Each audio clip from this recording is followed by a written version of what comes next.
Someone who is deeply spiritual, I actually find that I don't resonate with spiritual spaces because there is this outdated emphasis on openness in the energy field. I went to a tea ceremony last weekend and I didn't know what to expect. I like doing those things where I get invited to something and I go and experience it. It was more spiritual than I realized it was going to be, and what I actually encountered was my energy field getting opened without my consent through just tea. So I just didn't expect a simple tea ceremony, and I'm not talking psychedelic tea, I'm talking like red tea. I didn't expect it to be such a powerful medicine. And in that openness, in the group that I was in, there was a real desire to be in that openness. But for me personally, I was born with that openness.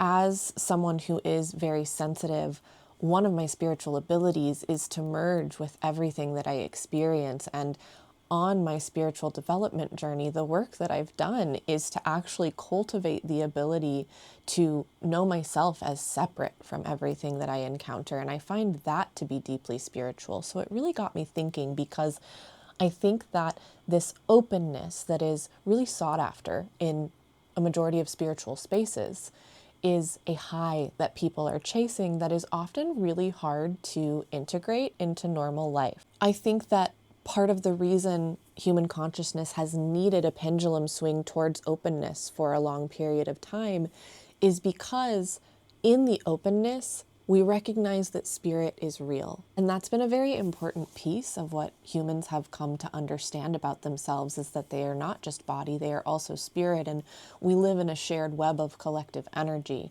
I think that, being on one side of that pendulum for a certain point of human consciousness has been important.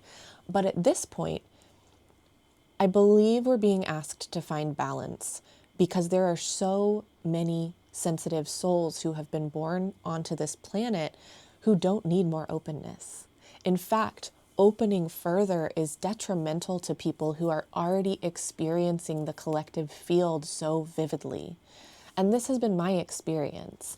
Throughout my whole life, I would mesh, I would merge, I would become the things around me with no ability to discern what is actually me and what is everything else. So my spiritual development journey has been the opposite of openness, and it's been profound.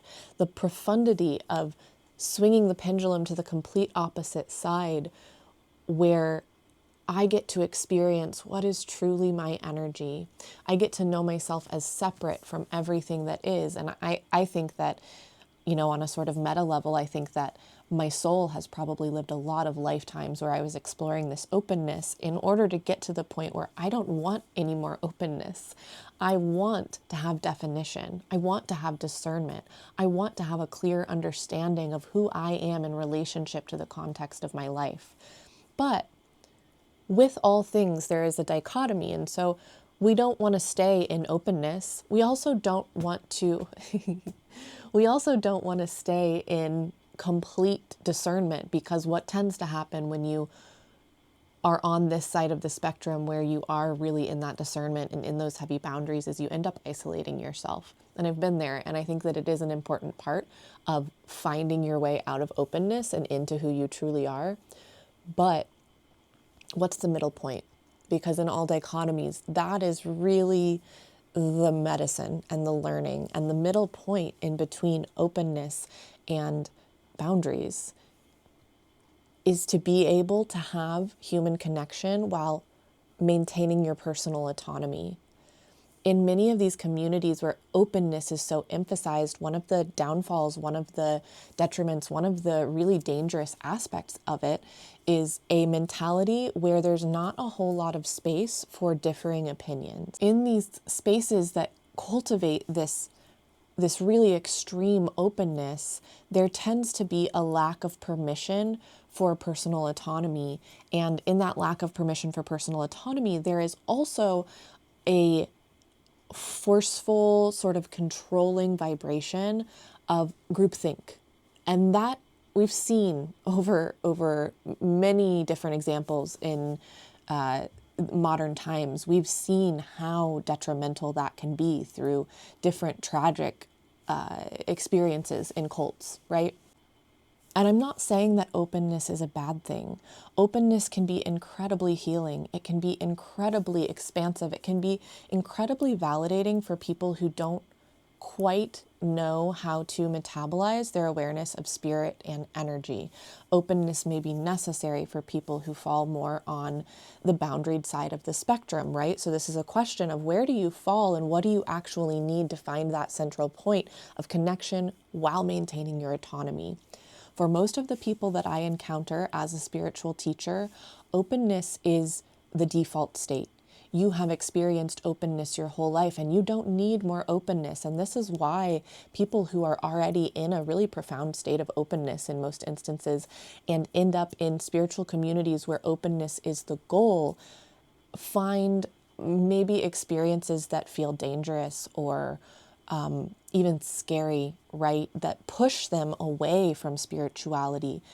You don't, if you're someone who identifies with you've felt so much your whole life, maybe it feels like you've felt too much, or you've always been so open and you are aware that spirit is real, you know that energy is real, you don't need more openness. You probably need to go all the way to this side of the spectrum for a bit so that you can truly experience what is the currency of your energy. Because in this tea ceremony, I was not expecting to be so opened by the spirit of the tea, and it felt a little hard to integrate. It was actually really destabilizing, and it took me a few days to come back from the openness that I was kind of merged into or pushed into, maybe is one way to say it, because I didn't realize. And it wasn't it's not a bad thing. I'm actually grateful for the experience because it's given me some context to communicate this teaching of the dichotomy of openness versus boundaries, and where I think we have the possibility to head as a human collective, which is, again,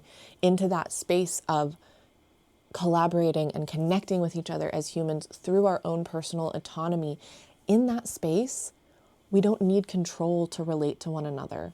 We don't need defined standards to feel safe. In that space, we get to discover, who are you? Who am I? How do our autonomous expressions collaborate together? Do they collaborate together?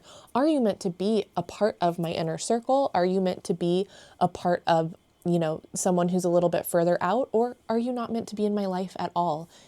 This is how we create authentic human relationships. This is how we build communities that can truly support one another. We are navigating so much in present times, and in the context of that amount of information that we are constantly exposed to, openness is not always the solution. In fact, openness often leads to overwhelm and having your energy field drained.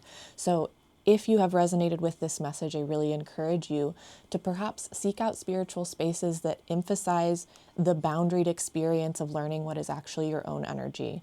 This is what I teach. I'm Olivia Ray. If you are interested in this conversation, please subscribe, leave a comment. I'd love to discuss these concepts more, and I look forward to expanding on this further.